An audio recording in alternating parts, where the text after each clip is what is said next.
Almohadilla, almohadilla, almohadilla, formas divinas. Se ha dicho que un mago usa a los dioses de la misma manera que otras personas utilizan los autobuses, para viajar de un lugar espiritual a otro. Aunque algunas personas adoran a dioses y diosas como parte importante de sus vidas espirituales, un ocultista generalmente los ve como símbolos de una realidad única. Este enfoque permite al mago adoptar una perspectiva más pragmática sobre lo que representan los dioses, sin necesidad de una creencia literal. Una de las teorías esotéricas más relevantes sobre los dioses y diosas es la que se basa en el campo holográfico y mórfico, conceptos provenientes de la física moderna. Según esta teoría, el universo está compuesto por energía que contiene la suma total de toda la memoria. En el tarot, esto se representa como el agua de la suma sacerdotisa. Todo lo que ha existido o existirá está presente en este campo de energía, y las ideas, incluyendo los ancestros de todas las razas, son vórtices dentro de este campo. Estas ideas fueron creadas en un espacio bidimensional y crean un holograma tridimensional. Platón se refería a estos vórtices como ideas, mientras que Jung los denominó arquetipos. A partir de estos vórtices, se crean otros, algunos de los cuales se denominan dioses. Dado que estamos formados por este campo mórfico, estas ideas están integradas en nuestro ser. Los dioses y lo que representan están intrínsecamente ligados a nuestro ADN. Por ello, la similitud esencial entre los dioses y las diferencias en sus mitos son secundarias. En última instancia, los dioses son herramientas para que una cosa se descubra a sí misma. Desde nuestra perspectiva humana, somos los ojos y oídos de esa realidad dentro de su creación, y tenemos la tarea de construir y comprender a los dioses como una forma de comprender cómo opera esa realidad. En la antigüedad, la humanidad personificaba aspectos de la naturaleza como divinos para comprender y controlar esos aspectos. Por ejemplo, Osiris en el antiguo Egipto, asociado con el maíz, y sus símbolos de muerte y resurrección, construyeron una religión compleja que dio lugar a enormes templos y rituales elaborados. Los dioses vienen y van. Osiris para una cultura puede ser equivalente al Cristo para otra. En el gran esquema de las cosas, no son particularmente importantes en sí mismos, son herramientas para enfocar la mente colectiva en ideas espirituales significativas. Un mago, sin embargo, se encuentra en una posición única, debe creer en todo y en nada al mismo tiempo. Cada mago tiene su propia concepción de la realidad última y sabe que no todas las concepciones pueden ser correctas. Pero los dioses, ángeles y espíritus ofrecen una manera de entender una parte de esa fuerza y utilizarla. En la magia occidental, el uso de formas divinas ha evolucionado con el tiempo. A diferencia de las antiguas prácticas egipcias que incluían técnicas para convertirse en Dios, la magia occidental se centraba en métodos para alcanzar el éxtasis místico a través de evocaciones prolongadas y cánticos de textos religiosos, como los salmos. Estas prácticas buscaban disolver las barreras entre la mente y la realidad última, aunque eran intensas y difíciles. La Orden de la Golden Dawn reintrodujo las formas divinas en la magia. Aunque su origen exacto no está claro y no se encuentra en las raíces masónicas de Maces y Westcott, el método es sorprendentemente similar a las técnicas de Tantra, posiblemente influenciadas por contactos entre el Reino Unido e India durante el Imperio Británico. El sistema de la Golden Dawn requería que el mago construyera una forma divina a partir de su material astral y luego invocara a Dios para activarla. Esta forma divina se colocaba sobre el mago, que se convertía en ella. Sin embargo, este método tiene debilidades. El mago debe entregarse completamente a la energía invocada, lo cual puede ser arriesgado. Los dioses de épocas pasadas a menudo estaban asociados con prácticas violentas o primitivas, y su invocación puede conllevar riesgos. Al colocar una forma divina en la esfera de sensación de una persona, ésta puede experimentar obsesión, una condición en la que la personalidad queda dominada por la forma divina, llevando a megalomanía o locura. Para protegerse de esto, la Golden Dawn limitaba el conocimiento y el uso de las formas divinas a los niveles internos de la orden, evitando que los oficiales supieran qué forma divina se les estaba imponiendo. Esto garantizaba que no se permitiera que el dios invocado tomara el control de los individuos. Para evitar estos problemas, Barera usaba talismanes en sus tocados egipcios para proteger contra la obsesión. Esta técnica, aunque efectiva, podría haberse evitado utilizando un método que entró en la tradición mágica británica a través de Dion Fortune, cuyo origen y detalles precisos siguen siendo inciertos. Almohadilla, almohadilla, almohadilla asumiendo una forma divina. 1. Preparación inicial. Comienza realizando la cruz cabalística y el ritual de invocación del pentagrama. Luego, recita el nombre Iao al menos 10 veces. A medida que sientas la presencia de esta luz universal, permite que se forme una esfera de luz a unas 2 pulgadas por encima de tu cabeza. 2. Visualización del Dios. Imagina al Dios como una pequeña estatua en tu ingle, visualizándola con la mayor claridad posible. Dibuja mentalmente una línea desde la esfera de luz sobre tu cabeza, bajando por tu columna vertebral y conectándola con la estatua. 3. Expansión y animación. Al inhalar, visualiza cómo la luz desciende y la estatua se expande. Mientras exhalas, observa cómo la estatua empieza a cobrar vida. Permite que crezca hasta que ocupe un espacio justo debajo de tu nariz, sin dejar que se expanda más allá de este límite. 4. Contacto con la forma divina. Haz una pausa y permite que tu mente entre en contacto con la forma divina. Estarás recibiendo una variedad de sentimientos y pensamientos, simplemente tómate el tiempo para notarlos. El objetivo es percibir lo que la forma divina está pensando. Abre los ojos y observa con la perspectiva de la forma divina. Si esto resulta demasiado intenso, cierra los ojos y sumerge tu conciencia en la energía de la forma divina. Si te sientes preparado, intenta moverte como la forma divina, explorando tu entorno con sus sentidos. 5. Desconexión y finalización. Mantén este estado el mayor tiempo posible. Luego, siéntate y aparta tu mente de la forma divina. Permite que la estatua se reduzca nuevamente a su tamaño original. Retira la línea de luz blanca, dejándola retroceder hasta la esfera de luz sobre tu cabeza. Realiza una cruz cabalística y deja que todas las imágenes se desvanezcan. Efectos y propósito. Este método ayuda a mantener al mago en control total de la forma divina, enviando un mensaje poderoso al inconsciente: el Dios es parte de mí, en lugar de yo soy el Dios. Al poder ajustar el tamaño y la presencia de la forma divina, es más fácil evitar la identificación excesiva con ella. Aplicación en magia. El uso de técnicas de formas divinas puede mejorar tu capacidad de enfocar la magia y manifestar tus deseos. Al asociar una forma divina con un objetivo específico, como el mejorar tus habilidades de escritura usando la forma divina de Thoth, estás sintonizando con la esencia misma de esa habilidad divina. Almohadilla, almohadilla, almohadilla. Cosas que puedes hacer con una forma divina en un ritual 1. Canalización. Al asumir una forma divina, puedes percibir la orientación o la información que ese ser ofrece. Sin embargo, la información canalizada debe tomarse con precaución, ya que la personalidad activa puede influir en el mensaje recibido. 2. Danza. Inspirada en el chamanismo, la danza con la forma divina mezcla las energías divinas con las tuyas, permitiendo su manifestación en el mundo. En el antiguo Egipto, el baile era una parte esencial de los rituales, como lo demuestran los Mu Dancers y otras representaciones de danzas rituales. 3. Preparación y práctica. Antes de comenzar un ritual, como el trabajo con los muertos utilizando la forma divina de Anubis, estudia y familiarízate con el dios. Este conocimiento te permitirá entender mejor cómo funciona la forma divina y cómo puedes interactuar con ella de manera efectiva. Ritual de invocación de Anubis. 1. Preparación del espacio. Coloca una imagen del dios Anubis en un lugar visible. Realiza un ritual menor de invocación del pentagrama frente a la imagen y enciende una vela blanca o dorada. 2. Invocación. Recita la invocación, pidiendo a Anubis que te brinde protección y guía.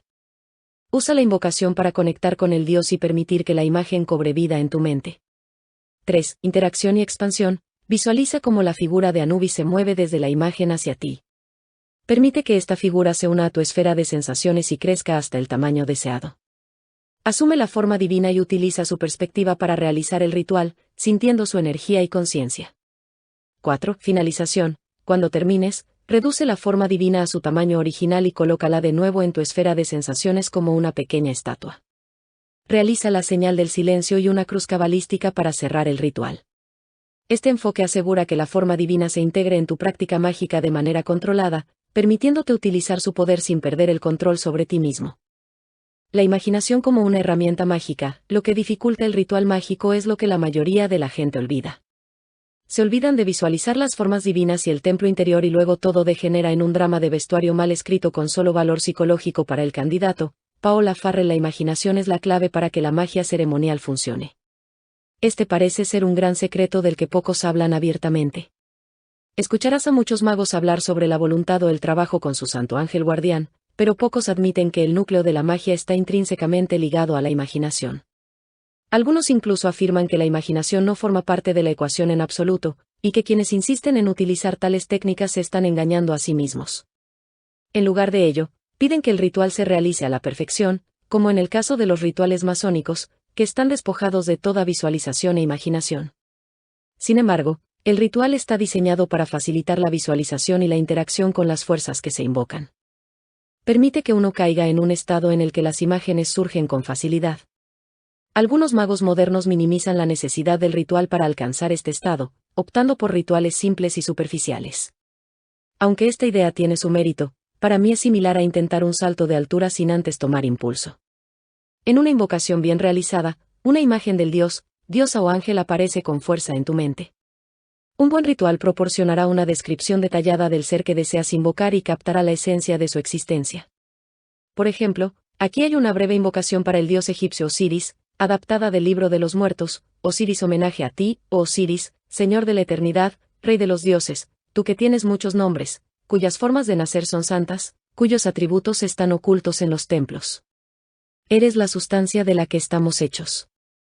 Eres el jefe de la compañía de los dioses, el espíritu benéfico entre los espíritus, sacas tus aguas del abismo del cielo.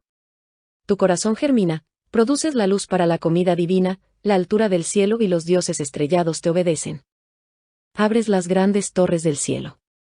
Las estrellas que nunca se ponen están bajo el asiento de tu rostro, y las estrellas que nunca descansan son tus moradas. Cuando escribes o realizas un ritual, usas palabras y acciones que crean imágenes en tu mente y despiertan emociones. Esta es una de las razones por las que los rituales pueden ser extensos y están llenos de discursos largos. Están diseñados para crear una imagen imaginaria cargada de significado y símbolos. Una vez que el mago ha captado esta imagen, interactúa con ella y la intensifica.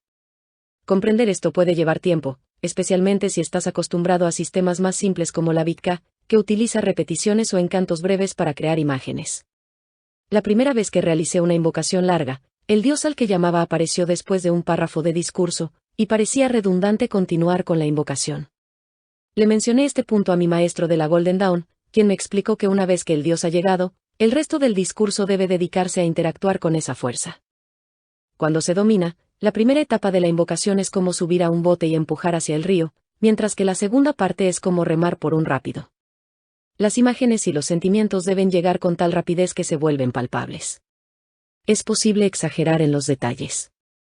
He visto y escrito rituales y evocaciones que eran demasiado largos, complejos y aburridos para funcionar correctamente. Algunos rituales son más efectivos si no escribo las palabras y utilizo invocaciones antiguas basadas en textos como el libro egipcio de los muertos o los himnos órficos. Otros, sin embargo, tienen más fuerza cuando provienen de mis propios poderes creativos. Este uso de la imaginación, donde los símbolos surgen espontáneamente, es aceptable incluso para quienes siguen el enfoque masónico de la magia. En mi iniciación masónica, recuerdo claramente cómo las imágenes del ritual me arrastraron hasta que me encontré haciendo mi juramento ante el rey Salomón. Al señalar esto a mis iniciadores, me dijeron que era normal y una de las razones por las que los fundadores, todos miembros de la Golden Dawn, habían formado la logia. Pero hay otro uso aún más importante de la imaginación que forma parte del ritual, el uso de los llamados templos internos. Templos internos. Aunque algunos dedican mucho tiempo y esfuerzo a decorar físicamente su templo, la parte más importante de un templo no está en la habitación donde se realiza el rito. Desde la Golden Dawn en adelante, el rito se visualizaría como si tuviera lugar en un templo más grande y abstracto. No todos estaban al tanto de esta información, ya que solo los miembros superiores realizaban esta visualización. Mientras que algunos de estos templos podrían haber aparecido espontáneamente en las visiones psíquicas de los miembros más experimentados, a menudo eran construidos conscientemente. La Orden de la Golden Dawn construyó un templo interior general basado en el libro de los muertos egipcio, específicamente el templo de la diosa Maat, donde el alma de una persona muerta iba a ser juzgada después de su muerte. Durante el ritual, los miembros superiores veían cómo los oficiales del ritual eran reemplazados por dioses. Aunque este templo estaba bien documentado, era menos conocido que cada grupo dentro de la orden tenía su propio templo interior con una ubicación distinta en el plano interno. Los líderes de la orden crearon su plano interior y luego ajustaron los detalles para convertirlo en el templo de Maat. Las descripciones de estos templos interiores son escasas, y solo tenemos referencias en los escritos de aquellos como Dion Fortune, quienes fueron enseñados por antiguos jefes de la orden. Este nivel de secreto existe porque una vez que se conoce la apariencia de un templo interior, es posible visitarlo, espiar los rituales y destruir cualquier trabajo interno realizado por el grupo. La tecnología del plano interior también evolucionó con el tiempo, por lo que las reglas y otra información se transmitieron de un jefe a otro. Dion Fortune fue quien reveló cómo funcionaban los templos interiores, lo que provocó conflictos con la Gran Logia Masónica, que parecía aterrorizada por cualquier cosa que tuviera un olor a magia. Fortune transmitió esta información a sus alumnos para que pudieran participar activamente en el proceso que antes estaba reservado a los jefes. Su orden de luz interior comenzaría cada uno de sus rituales trabajando en el camino hacia su templo a través de un desierto. Aunque el templo fue abandonado más tarde por la luz interior, aún quedó abierto y algunos estudiantes lograron encontrar el camino hacia él. Una vez completado el trabajo en grupo, los estudiantes visualizarían el templo interior sobre el espacio en el que se encontraban. El efecto es bastante impresionante si no estás acostumbrado, el espacio parece mucho más grande y la energía, las formas divinas y otras visualizaciones se vuelven mucho más evidentes. Psicológicamente, esto puede verse como una forma de hipnosis colectiva, pero mágicamente es algo diferente, se usa la imaginación para traer una ubicación del plano interior a este mundo.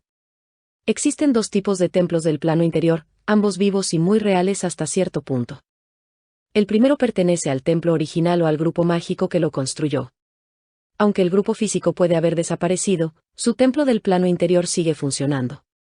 A veces, otros grupos que trabajan en la misma tradición pueden encontrar estos templos. Miembros psíquicos pueden descubrir un nuevo escenario interior relacionado con el egregor original, lo cual es increíblemente raro e incluso puede ser indeseable. Además, las ruinas físicas de algunos templos a menudo son visitadas por turistas y entusiastas de la nueva era que desean sentir la energía, lo que puede afectar el templo interno si está construido alrededor de un lugar así. Por estas razones, a veces es mejor construir tu propio templo interior. La construcción requiere mucha reflexión. Aunque no tiene que adherirse a las leyes de la gravedad del plano terrestre, debe seguir las ideas de proporción y encajar en el mito general del grupo o la orden. Un templo interior debe ser símbolo de la raíz de tu tradición. Un grupo relacionado con el antiguo Egipto debería construir su templo con características arquitectónicas de ese periodo, y no añadir elementos decorativos que no se ajusten a la tradición.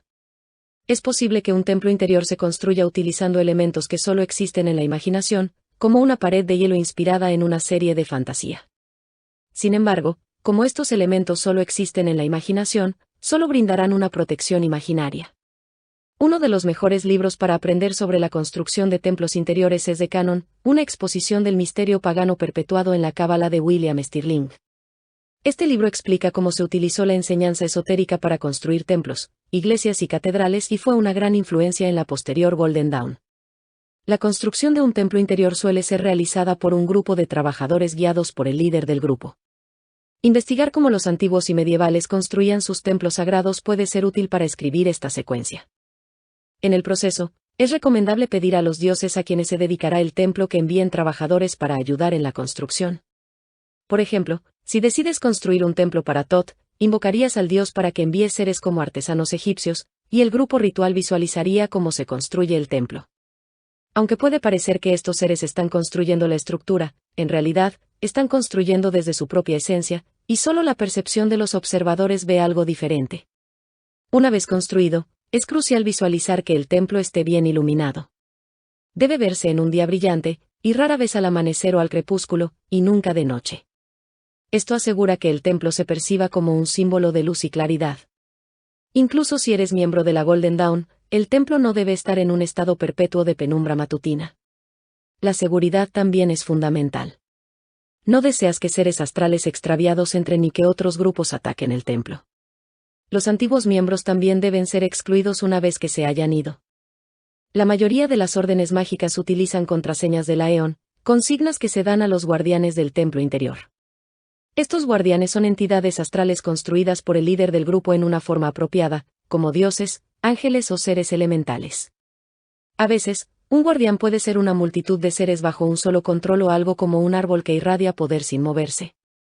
Algunos grupos utilizan formas divinas exóticas que requieren técnicas avanzadas para construir, como elementales artificiales, similares a golems, o guardianes humanos, antiguos miembros que permanecen para proteger el templo.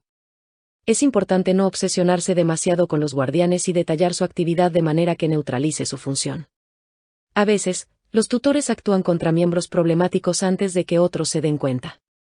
Al construir guardianes, debes evitar símbolos que contengan tu propia destrucción. Por ejemplo, un guardián como Medusa, que convierte a las personas en piedra, puede ser temido, pero su simbolismo puede ser contraproducente. Una vez que el templo y los guardianes estén establecidos, se debe escribir un ritual para conectarlo con los contactos de la orden. Tradicionalmente, esto lo hacían solo los jefes, quienes conocían los contactos reales. Los grupos modernos, que a menudo no ocultan sus contactos, pueden permitir que sus miembros participen en la consagración, lo que ayuda a integrar el templo en la mente grupal de la orden. Con el tiempo, estos templos acumulan poder y pueden desarrollar una vida propia, funcionando mucho después de que los miembros del grupo hayan muerto. Actúan como un foco para el trabajo del grupo y sus recuerdos astrales. A veces se cierran, pero el caparazón permanece y forma la base para nuevos grupos. Algunos grupos creen que los templos no deben permanecer activos después de que el grupo ha dejado de existir. En tales casos, es necesario cerrarlos si la orden se ha disuelto o ha habido un conflicto importante. He tenido que cerrar 2 templos internos y la experiencia no fue agradable. En una ocasión, se me pidió cerrar un templo que había dejado la orden. La estructura era simple, y el proceso implicaba cerrar las 4 puertas elementales y sacar la llama sagrada. En otro caso, un templo más antiguo necesitaba ser cerrado para evitar que los miembros nuevos entraran en él, y un miembro fallecido ayudó a romper el vínculo con el templo. Ambas experiencias fueron tristes, y hubo una sensación de vacío en los templos después de que se apagó la luz. Finalmente, visualicé el sitio volviendo a la naturaleza y disolviéndose en nieblas astrales. Templos personales. Construir o descubrir tu propio templo interior personal es completamente factible y puede ser una herramienta poderosa para tus rituales personales. A diferencia de los templos grupales, tu templo personal está intrínsecamente vinculado a tu propia concepción de lo divino o tu conexión espiritual. Esto es particularmente útil si estás en constante movimiento, ya que puedes acceder a tu templo interior desde cualquier lugar del planeta, manteniendo las mismas conexiones sin importar dónde te encuentres.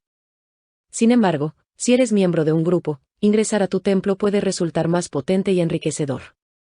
La mayoría de los grupos esperan que realices trabajos personales en tu templo, siempre que no realices prácticas que puedan causar discordia, como invocar demonios o practicar nigromancia, ya que esto podría llevar a que los guardianes astrales del templo te excluyan. Egregores. A principios del siglo XX, la Orden de la Golden Dawn, tras la expulsión de su fundador Samuel MacGregor Maces, estableció un comité para tomar el control. Maces, en un acto de magia negra, realizó un rito en el que bautizó guisantes con los nombres de los miembros del comité y los sacudió en una lata. Luego, envió a un joven Aleister Crowley a apoderarse del equipo del templo, pero fue expulsado por la policía. Este tipo de dramas no son infrecuentes en grupos esotéricos, donde las tensiones pueden ser tan intensas como en ningún otro tipo de grupo social. El fenómeno que se observa en estos grupos no siempre es atribuible a la locura o la fantasía. Los psicólogos han identificado que las personas en grupos pueden volverse fácilmente manipulables y hacer cosas que normalmente no harían, fenómeno conocido como la psicología de la turba.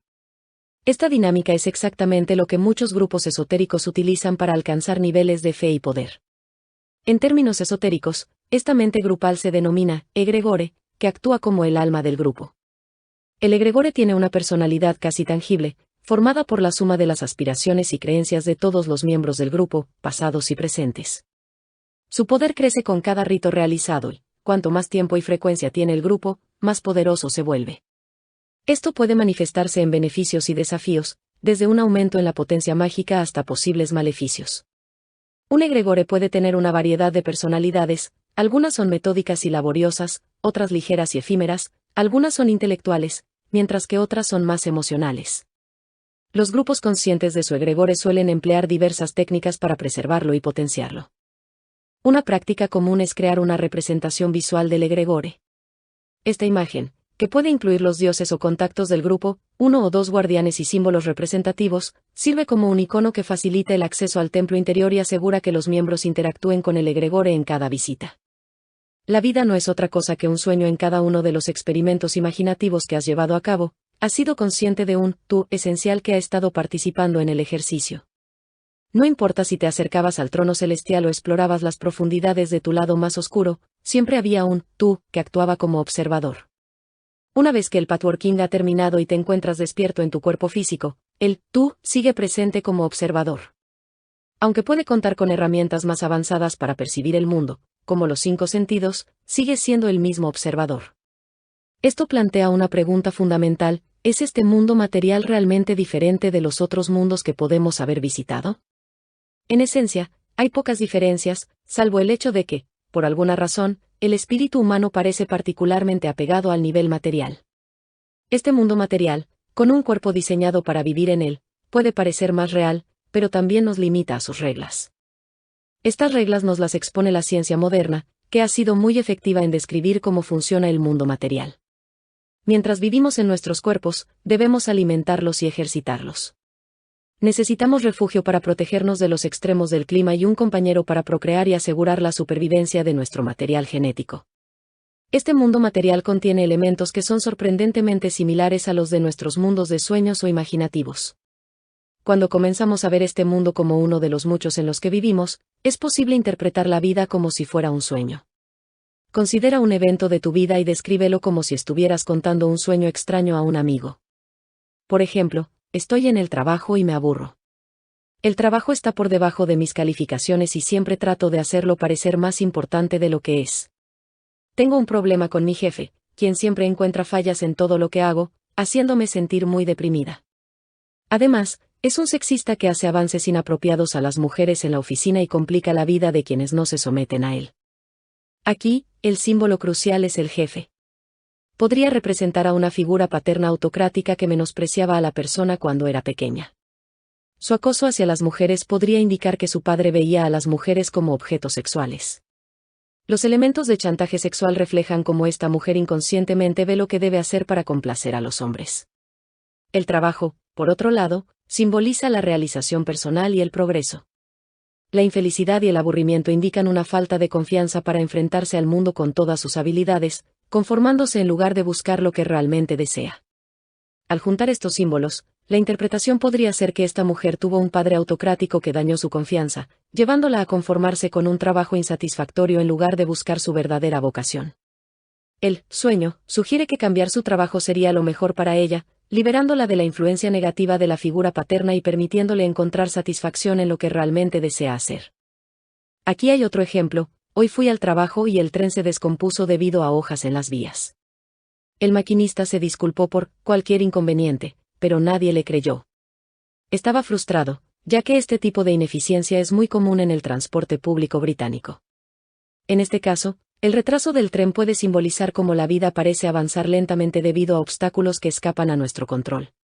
La frustración del individuo puede reflejar cómo se siente al enfrentar impedimentos en su vida. Para cada viajero, el retraso puede simbolizar algo diferente dependiendo de su reacción emocional. La clave está en cómo se siente y en interpretar el símbolo en consecuencia. En el caso de un evento desafortunado al azar, como un atraco o un accidente, también es útil interpretarlo como un símbolo. Si eres víctima de un atraco, por ejemplo, observa los pequeños detalles y cómo se relacionan con tu vida. Jason, quien fue atracado, recordó un evento de su infancia relacionado con la pérdida de algo valioso. Esto le ayudó a ver el atraco como un símbolo de su necesidad de reevaluar su seguridad y su relación con el material. La enfermedad también puede tener un significado simbólico. Algunas personas enfrentan enfermedades como un desafío para superar, mientras que otras pueden verlas como una manifestación de problemas emocionales no resueltos. La clave está en entender qué representa la enfermedad para ti y abordarla con el mismo cuidado que se usaría para interpretar un símbolo en un reino interior. Es importante recordar que la enfermedad, aunque puede tener un componente simbólico, también requiere tratamiento médico. La interpretación simbólica puede complementar, pero no reemplazar, el cuidado físico necesario. Finalmente, considera cómo los demás te ven como un símbolo. Puede ser visto como la oveja negra, el niño prodigio, o el empleado problemático. Si el símbolo con el que te ven no te conviene, puedes intentar cambiar la percepción que los demás tienen de ti, pero es un proceso complejo. En resumen, ver la vida como un sueño puede ofrecer nuevas perspectivas sobre tus experiencias y ayudarte a comprender mejor los símbolos y significados que forman parte de tu existencia. El poder simbólico de las figuras públicas. El poder de las personas como símbolos, especialmente figuras públicas, no puede subestimarse. Me sorprendió descubrir esto cuando conocí a miembros de la familia real. Aunque no soy monárquico y los considero un anacronismo constitucional inofensivo, y aunque albergaba una aversión hacia la reina madre por su aparente frialdad, me di cuenta de cuánto peso tienen estos símbolos, incluso en periodistas como yo. Habíamos escrito nuestras noticias usando estos símbolos reales y al mismo tiempo no creíamos en ellos. Imagina mi sorpresa al cubrir la inauguración de un cuartel militar en Windsor, cuando me encontré, junto con la multitud, soltando un suspiro colectivo al ver a la reina madre salir de su auto, como si estuviera viendo a una querida abuela. De manera similar, la princesa Diana siempre resultaba mucho más atractiva en la vida real que en cualquier foto. Margaret Thatcher, que cultivó la imagen de una autoridad férrea y se mantuvo en el poder a pesar de su impopularidad, cometió un gran error al intentar imitar a la realeza en su discurso al final de su mandato, comenzando a hablar como la reina Victoria con frases como, ahora somos abuela. Al intentar posicionarse como una usurpadora de la realeza, su gabinete encontró el coraje para enfrentarse a ella, y sus esperanzas de regresar al liderazgo del Partido Conservador se desvanecieron cuando su imagen de «Dama de Hierro» se hizo trizas al llorar al dejar el número 10.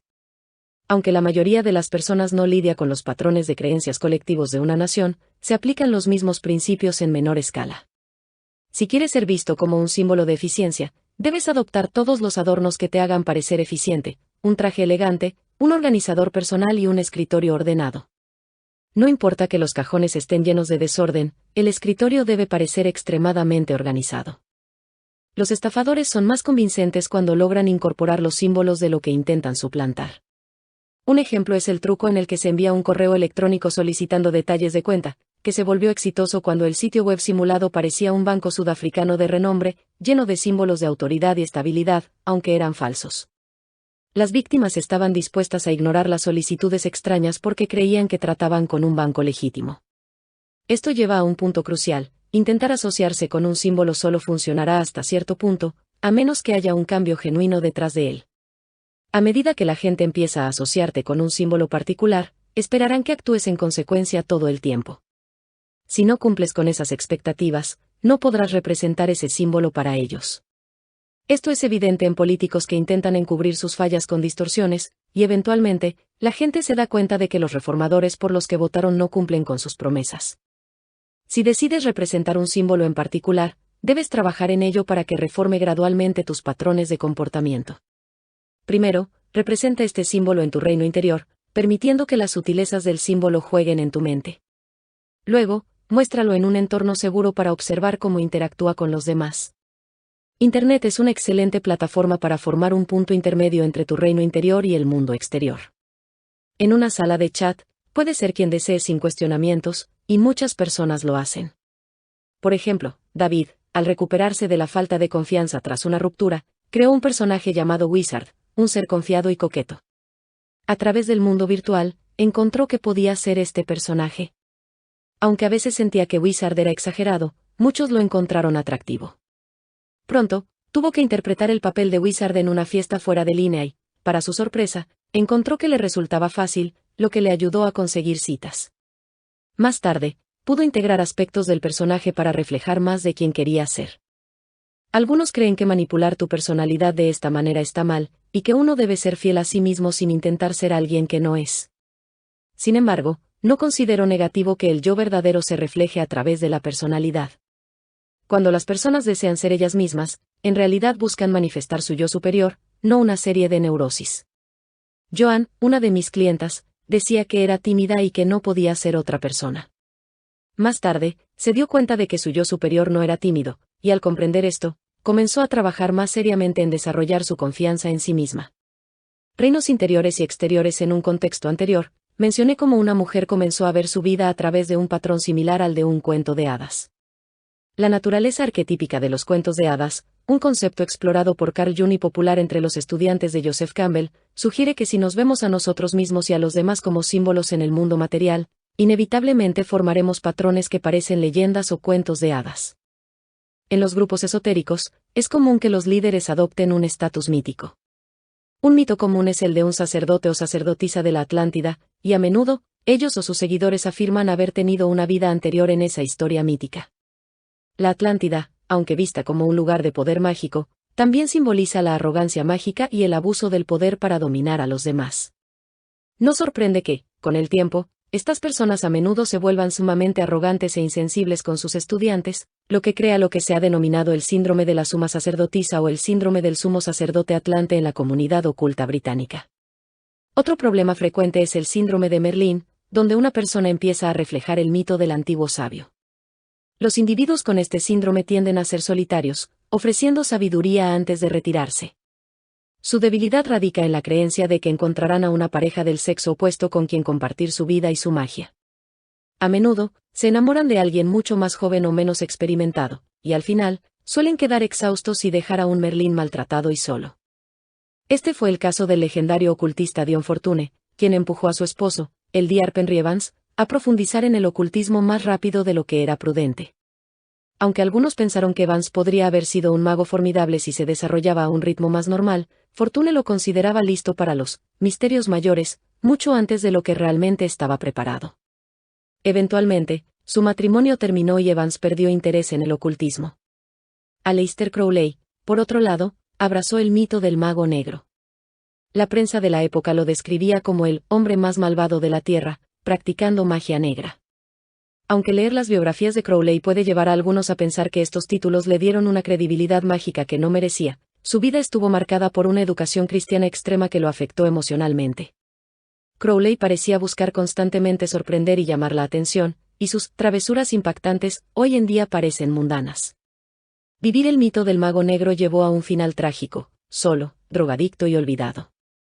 Si Crowley hubiera adoptado otro mito, su historia podría haber sido diferente, pero siempre será recordado como un mago negro, independientemente de su sistema mágico o poesía.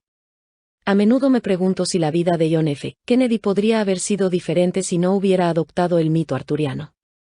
Con su administración etiquetada como Camelot y sus conflictos con el poder militar y el FBI, su vida encaja perfectamente con la versión artúrico de T.H. White, hasta el trágico final de su mandato.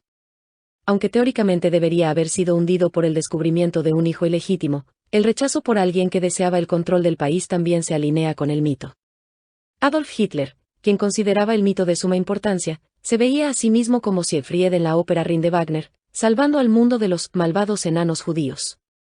Sin embargo, olvidó que el final de esa ópera presenta a Siegfried y su novia muriendo en llamas mientras todo a su alrededor arde, dando paso a un nuevo orden sin dioses ni una raza superior.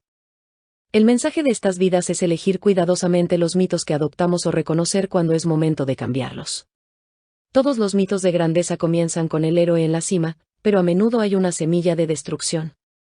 Arturo, Roland, Merlín, Teseo, Helena de Troya, Casandra y Ofelia todos enfrentaron finales trágicos.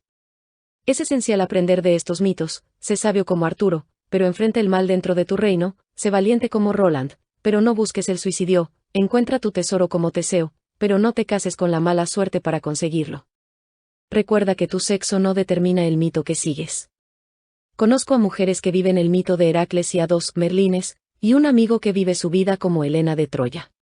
Y ellos vivieron felices para siempre.